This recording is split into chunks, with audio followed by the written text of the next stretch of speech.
ঢাকায় শুরু হলো জাতীয় কাবাডির চূড়ান্ত পর্ব। পুরুষ ও নারী ইভেন্টের উদ্বোধনী ম্যাচে জয় পেয়েছে মৌলভীবাজার ও ঝিনাইদহ। পল্টনের হ্যান্ডবল স্টেডিয়ামে আসর উদ্বোধন করেন জাতীয় ক্রীড়া পরিষদের পরিচালক আমিনুল এহসান। এই সময় কাবাডি ফেডারেশনের সাধারণ সম্পাদক SM নেওয়াজ সোহাগ সহ কর্মকর্তারা উপস্থিত ছিলেন। পুরুষদের উদ্বোধনী ম্যাচে মাদারীপুরকে 46-34 পয়েন্টে হারিয়েছে মৌলভীবাজার জেলা। নারীদের প্রথম ম্যাচে বরিশালকে 32-26 ব্যবধানে হারিয়েছে ঝিনাইদহ।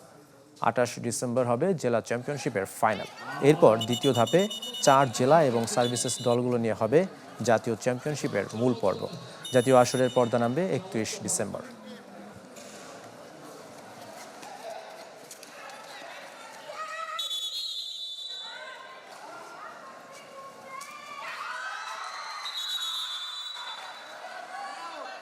আমরা কাবাডি থেকে পিছিয়ে গিয়েছি।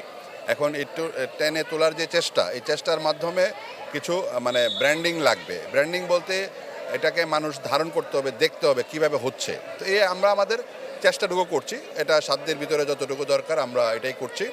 রোজকার সাধারণ খাবার এখন হবে অসাধারণ। প্রাণ স্বাদের মশলা, স্বাদ বাড়ায়, ঘ্রাণ ছড়ায়।